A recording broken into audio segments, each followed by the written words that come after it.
Bonjour à tous, bienvenue sur cette nouvelle vidéo, ma toute première vidéo dans mon nouvel atelier. Pour celles qui me connaissent déjà savent que je viens de déménager et voici donc le tout premier tuto que j'ai édité ici dans les montagnes. Alors j'ai fait en sorte de me dépêcher pour que ça sorte avant la Saint-Valentin. J'ai vu que le porte-passeport avait fait beaucoup de succès sur les réseaux sociaux, donc il est passé un peu devant le prochain tuto qui est le sac à langer. Donc pour celles qui attendent très impatiemment le sac à langer, pas de panique, il arrive. Il est juste passé derrière ce petit tuto plus rapide à faire et que vous êtes nombreux à attendre. Donc il y a la version simili qui est un peu différente des mesures que je vais passer aujourd'hui pour celui en tissu. Donc ce petit tuto ici est aussi en ligne mais en version très rapide sur les réseaux sociaux. Vous pouvez le retrouver, je vous mets les liens dans la description sous la vidéo.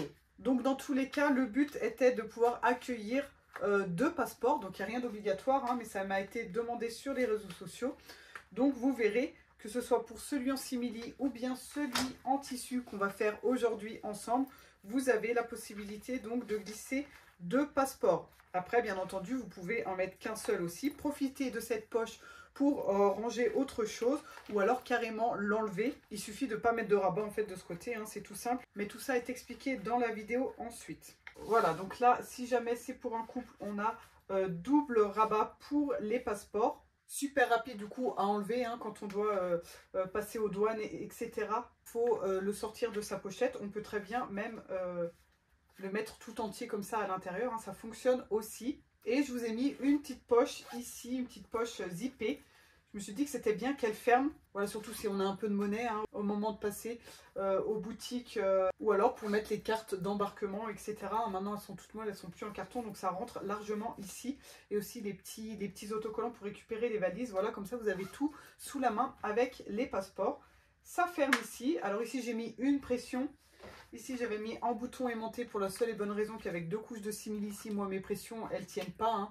Après, quand je veux ouvrir le petit bout ici, il reste bloqué ici parce que c'est trop épais. Voilà, tout ça, c'est à vous de voir. Moi, dans la vidéo, je vous passe toutes les mesures. Donc, de la partie extérieure ici et la doublure à l'intérieur qui fait en fait le fond de poche qui se trouve ici, bleu à l'intérieur. Les mesures pour les rabats, donc vous verrez si vous en mettez 1 ou 2. Et les mesures pour les poches. Si vous ne voulez pas mettre de fermeture à glissière, vous n'êtes pas obligé.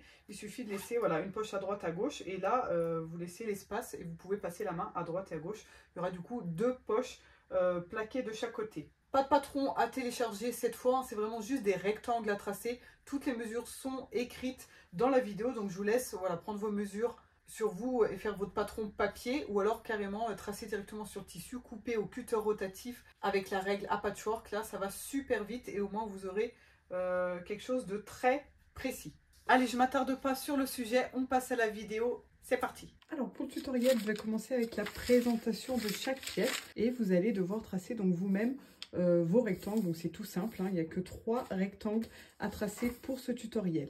Ici, au niveau de la base, 23 cm et demi en largeur et 16 en hauteur. Ça correspond à la partie extérieure ici et aussi intérieure ici. Donc vous allez devoir le couper une fois dans votre tissu principal, une fois dans la doublure. Et selon votre tissu, si vous avez besoin de le renforcer, vous pouvez mettre ou du thermocollant ou de la ouatine ou de la ouate thermocollante. Ici, donc c'est ma base en tissu déjà posée sur la ouatine et je vais faire une couture de maintien ici tout autour pour qu'elle reste bien sur la ouate. Et ici, exactement dans la même taille, j'ai ma doublure qui est donc ici à l'intérieur. Ensuite, optionnel, ça c'est pour si vous voulez faire une poche zippée à l'intérieur ici pour pouvoir y ranger des documents importants. Si on a de la monnaie, etc., c'est bien que ça puisse fermer comme ça. On peut aussi mettre la carte d'embarquement, etc. À vous de voir. La fermeture à glissière ici est optionnelle aussi. On peut très bien faire les 2 poches comme je l'ai fait ici dans celui en simili et il n'y a pas la fermeture au milieu. C'est possible aussi. Mais dans les 2 cas, avec ou sans fermeture à glissière, c'est cette pièce ici que j'ai coupée donc 2 fois dans le tissu. Alors le tissu ici, c'est le tissu uni sur la droite et sur la gauche. Et ce sont mes 2 pièces jaunes ici. 11,5 de large par 16 de haut. Et ici, on a le rabat donc pour ranger le passeport, ici sur la droite, sur la gauche. Ici, pareil, c'est optionnel, on peut en faire qu'un et non pas 2. Ou alors, on peut garder cette poche ici pour ranger autre chose. Mais dans tous les cas, si vous faites les 2, vous pouvez y ranger 2 passeports, un à droite et un à gauche. Évidemment, on peut remplacer cette poche par exemple, un porte-carte Alors à voir pour le faire peut-être un peu moins large, enlever 2 cm par exemple sur la largeur et faire une piqûre ici au milieu pour faire 2 petites poches plaquées. Donc là vraiment vous avez beaucoup d'options pour personnaliser votre porte-passeport. Donc pour le rabat, 9,5 de large ici, c'est dans la pliure. Il y en a toujours 16 de haut, bien évidemment. Donc ouvert, ça donne ça. Du coup, si vous coupez votre pièce comme ça, ouvert, ça fait le double, hein, donc 19 ici. Et une fois que c'est plié, ça fait bien 9,5. Donc 2 fois dans le tissu, c'est dans le cas où vous voulez 2 rabats. Comme moi, je vais faire ici pareil hein, que mon prototype. Ici, étant donné que mon tissu est très fin, j'ai choisi de thermocoller mais vous voyez, j'ai utilisé mes petites chutes et j'ai thermocollé que la moitié de mes pièces. Comme ça, elles ne sont pas non plus trop rigides et ça me donne ça au final. Donc pour la petite poche zippée à l'intérieur, on peut se procurer 2 fois 16 cm, hein, c'est la hauteur en fait, de biais. Voilà, le biais qui va être piqué de part et d'autre ici pour la poche. Et ensuite, avec un zip au milieu, ou pas. Et on termine ici avec la petite languette ici, qui fait 5 au niveau de la hauteur et 12 ici au niveau de la longueur. Pareil, étant donné qu'il est super fin, je l'ai thermocollé ici. Donc là, vraiment tout simple. Si vous avez aussi votre pièce principale sur la ouate, on pique ici tout autour pour maintenir le tissu fixé et renforcé. Voilà, là je viens de retirer tout le surplus de ouatine qui était tout autour de ma pièce principale. Et du coup, là, elle est bien fixée sur la ouatine. Vous pouvez aussi choisir de faire un matelassage ici si vous souhaitez, en oblique, en ligne, enfin comme vous le souhaitez. J'ai un tuto super simple à suivre et rapide pour réaliser un matelassage en clin d'œil. Je vous mets le lien juste ici, en haut à droite. Pour les rabats qui vont accueillir les passeports. Donc peut-être que vous en avez qu'un ou deux comme moi si vous faites une pochette double. Donc il est renforcé, plié. Je vais passer une surpiqûre ici et ici, de chaque côté à quelques millimètres du pli. Voilà, pour les rabats, ça donne ça. Et ce que vous pouvez faire aussi, j'ai oublié de le dire, c'est fermer aussi sur les bords pour éviter que ça s'ouvre comme ça. Donc là, je l'ai fait, hein. On voit, on ne peut plus ouvrir et là, on est sûr que ça ne bouge pas. Donc on ferme bien les latérales ici aussi. Pour la petite languette, je vais rabattre les deux côtés ici dans la largeur, hein, de façon à ce qu'elle se rencontre ici sur le milieu, comme ceci, comme si je faisais un biais. Ensuite, je vais le plier dans l'autre sens comme ceci. Et là, je vais piquer sur un côté, en haut et de l'autre côté. Voici la petite languette et on peut déjà s'occuper de mettre la pression ici au bout. L'autre, on la laisse de côté, on la mettra un peu plus tard dans une prochaine étape. Et encore une fois, si vous avez besoin d'aide pour la pose d'une pression, ici avec la pince prime, je vous mets le lien d'un tuto juste ici, en haut à droite. Voilà, donc là, je réserve ma petite languette. Pour les poches zippées ici, je vais piquer mon biais pour faire les finitions sur le côté gauche et sur le côté droit. Voici ici mes poches intérieures. Si vous ne souhaitez pas mettre de fermeture à glissière, c'est déjà terminé. Et si vous souhaitez mettre la fermeture, alors ce qu'on va faire, c'est mettre des petites languettes ici de part et d'autre, hein, pour faire une finition toute jolie et surtout pour éviter qu'on ait les rails ici qui soient pris ensuite dans le centimètre de valeur de couture et qui vont se retrouver à l'intérieur. Bon, 15 cm, normalement, ça suffit, étant donné qu'on a 16 ici et qu'on n'a pas besoin de la partie métallique et tout. De toute façon, la petite languette est piquée un peu à l'intérieur. Bon, j'ai pas de 15, ici, c'est une 18. Ça fonctionne très bien aussi. Ce que je vais faire avec une chute ici, donc j'ouvre mon curseur, je mets bien ma fermeture à glissière fermée comme ceci. Et là, je vais positionner endroit sur endroit mon tissu et je vais piquer ici à 1 cm.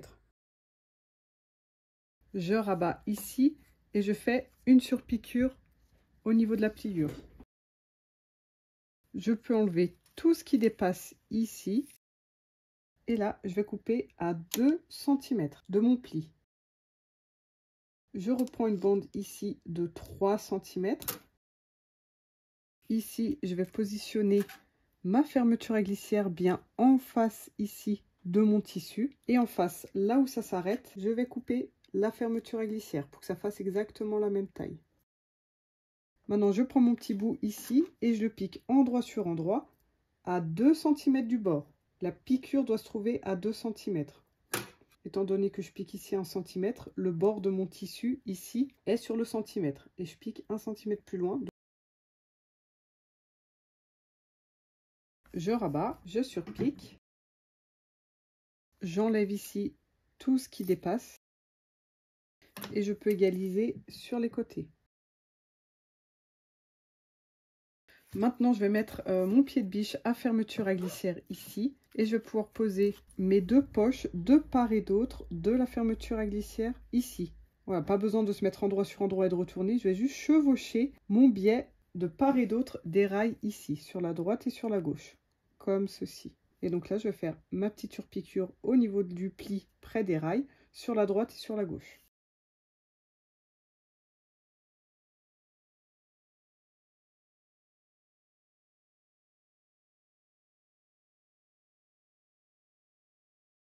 J'espère que ce tutoriel vous plaît et qu'il vous permet de réaliser le petit porte-passeport de vos rêves à offrir, à s'offrir. C'est vraiment le genre de cadeau qu'on peut faire à tout le monde, hommes, femmes, enfants. N'hésitez pas à liker la vidéo, me mettre un petit mot, un commentaire, juste un petit mot sympa ou alors une question s'il y en a. Il y a aussi la possibilité de rejoindre le groupe Facebook La Couture Créative avec Iris. Si vous avez des questions, c'est le meilleur endroit pour recevoir rapidement une réponse. Je mets le lien direct dans la description en dessous de la vidéo. Si vous ne me connaissez pas encore, abonnez-vous à ma chaîne car je prépare plein de nouveautés, plein de jolis tutos à venir. Et il existe déjà plus de 100 tutos sur ma chaîne. Va vite faire un tour. On continue. Voilà, on a notre poche ici. Et maintenant, on va pouvoir la fixer du coup sur la doublure, la partie intérieure du porte-passeport. Donc là, il suffit de faire correspondre tous ces bords sur la droite, la gauche, en haut, en bas avec la doublure. Et donc là, je vais piquer tout autour juste pour maintenir les deux ensemble. Si vous n'avez pas la fermeture à glissière, vous positionnez votre poche droite bord à bord ici avec le côté droit et le bord gauche bord à bord ici. Et du coup, vous allez avoir juste une fente au milieu pour passer la main.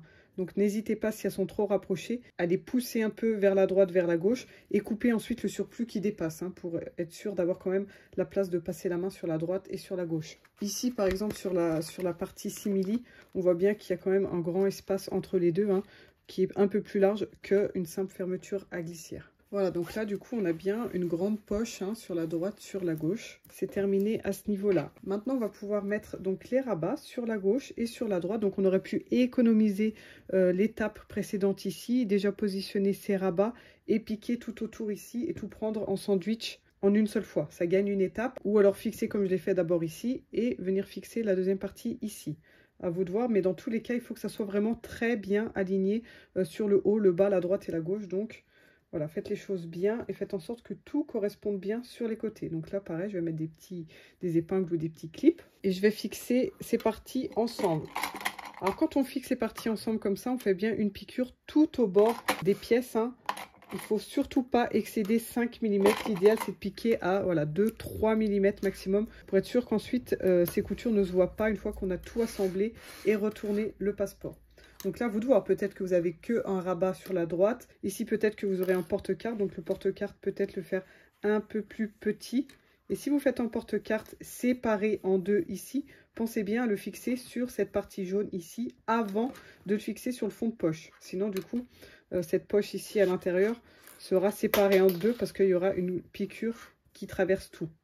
Donc voilà, c'est des petits détails, mais selon ce que vous voulez mettre comme détail, pensez bien à l'ordre des étapes. Et pensez bien à faire en sorte d'avoir votre fermeture à glissière ici, qui va vers le haut comme ceci. Parce que moi, sur mon prototype, j'avais mis vers le bas. Et du coup, il s'ouvrait comme ça vers le haut, étant donné que l'autre tissu était de l'autre côté. Enfin, je ne sais pas si c'est compréhensible, mais pensez bien au sens lorsque vous positionnez vos rabats tête à l'endroit avec la fermeture éclair vers le haut lorsqu'elle est fermée. On peut aussi déjà positionner la petite languette ici à ce moment-là. Donc ce que je fais, c'est que je vais plier ici le côté droit, là où il y aura la languette, comme ceci bord à bord. Et là, je fais juste un petit cran comme ça pour avoir le milieu. Donc ma petite languette va être pile en face ici. Je veux qu'elle ferme comme ceci, là on aura l'extérieur. Donc il faut bien que je fixe ma languette comme ceci, avec la pression visible pour qu'elle se retrouve à l'extérieur ensuite. D'accord? Donc je la pique ici, en face de mon cran, en même temps que je fais tout le tour ici. Voilà, donc une fois terminé, ça donne ça. Et là, on va s'occuper de la pièce du dos. Donc pour le dos, on peut le plier dans le sens, cette fois, comme ça, de la hauteur. Et là où j'obtiens les plis, je ferme mes petits crans comme tout à l'heure. Sur le haut et sur le bas. Et je fais pareil dans l'autre sens, comme on a fait tout à l'heure pour trouver le milieu pour la petite languette. Voilà.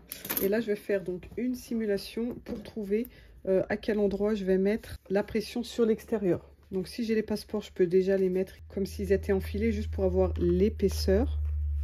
Voilà, je me positionne comme ça. Et donc là, voilà, je regarde. Le but, c'est pas que ça soit tiré à fond comme ça, hein. Donc là, bien bord à bord. Et voilà, je laisse une petite marge. J'appuie un petit peu ici pour faire la marque de ma pression. Il faut que je sois en face de mon cran. Ici, hein. J'ai le petit picot, voilà.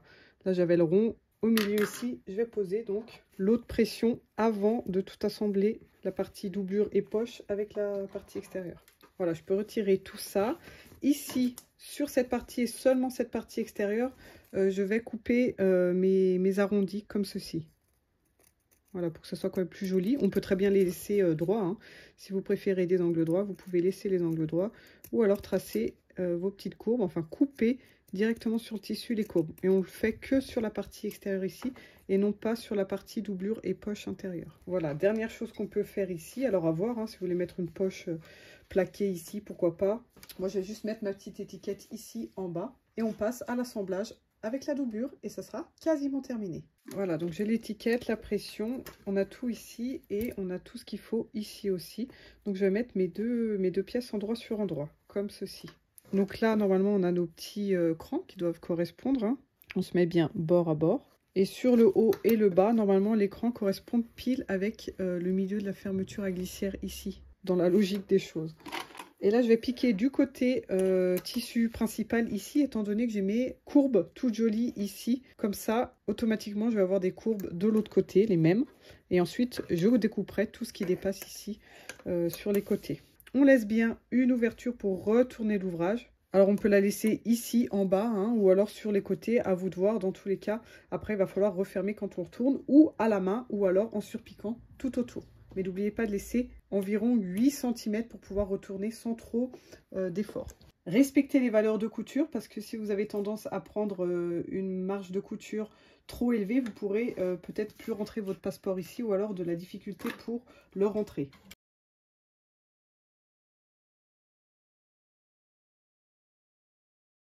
Voilà, donc je vérifie quand même des deux côtés que toutes les couches de tissu ont bien été prises ensemble, hein. On coupe tous les petits fils qui dépassent. Et là, je vais pouvoir couper tout le surplus de tissu parce qu'on va quand même pas laisser 1 cm de valeur de couture à l'intérieur. Ça va pas faire des jolies finitions. Donc, je vais enlever ces valeurs de couture à part ici devant l'ouverture, hein. Au niveau de l'ouverture, je laisse bien 1 cm de valeur comme ceci.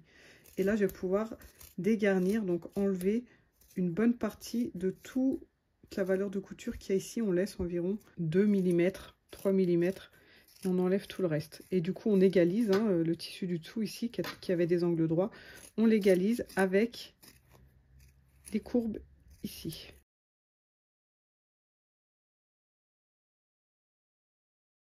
Voilà, donc je vais attraper un des angles en face là-bas et je retourne tout doucement. On fait le plus gros avec les mains. Après, si vous avez un repousse-angle, c'est super pratique aussi. Je vais aller chercher le mien et vous montrer ça. Voilà. Là, on peut faire les pointes et les arrondis. Donc, je vais pouvoir pousser avec ce petit objet ici pour bien pousser ici et obtenir des jolis arrondis. Bon, alors j'ai eu un gros coup de flip toute seule ici parce que je me suis dit mais où est l'extérieur de mon porte-passeport étant donné que j'ai la poche ici et les rabats ici. Mais en fait, voilà, il faut bien retourner les rabats ici, hein, du côté intérieur et pas du côté extérieur. Voilà, selon comment vous avez retourné votre porte-passeport, ça a pu être du mauvais endroit. Et du coup, on a bien la languette qui apparaît ici parce que je me suis dit mais comment ça se fait que j'ai pas de languette sur ma pochette. Voilà. Donc on est d'accord, une fois que ça sera fermé, ça va bien se fermer ici. Alors là, c'est le tour du fer à repasser, hein. Il va bien falloir repasser tout correctement ici pour avoir voilà, des jolies finitions de partout et pour pouvoir refermer là. Étant donné qu'il nous reste de chaque côté 1 cm quand même de valeur de couture, ça va se faire tout seul et se mettre en place et on va bien repasser ici pour avoir une bonne ligne droite. Voilà, on peut vérifier quand même que tout se passe bien ici au niveau des passeports et que ça rentre facilement. Donc là, on voit que ça rentre vraiment facile. À vous de voir si c'est déjà un peu juste ici quand vous rentrez les passeports. Peut-être éviter de faire toute la surpiqûre tout autour qui va encore réduire et fermer ici à la main. Ça va dépendre si vous avez bien respecté ou pas les valeurs de couture. Donc, ou on ferme à la main ici, ou on ferme en surpiquant et en faisant tout le tour. Ou alors, vous pouvez aussi juste surpiquer sur cette partie ici. Bon, après, c'est dommage d'avoir juste une surpiqûre sur un tout petit bout et pas tout autour. Si vous les refermez à la main, je vous mets un tuto pour faire cette couture invisible juste ici en haut à droite. Voilà, c'est la toute dernière étape. Et après ça, il n'y aura plus qu'à acheter les billets d'avion.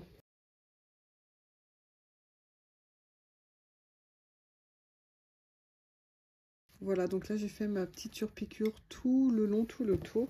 Et cette fois c'est vraiment terminé. On n'a plus qu'à remettre nos petits passeports ici. On a de quoi mettre à l'intérieur ici aussi, que ce soit argent, billets d'avion, etc. On peut même en glisser ici derrière. Hein. Peut-être que vous aurez choisi de mettre un porte-carte ici et ça ferme comme cela. Et il n'y a plus qu'à partir en voyage. Merci d'avoir regardé ce tutoriel jusqu'à la fin. Merci pour vos likes, vos commentaires, vos encouragements. Bonne couture et à bientôt avec un nouveau tuto.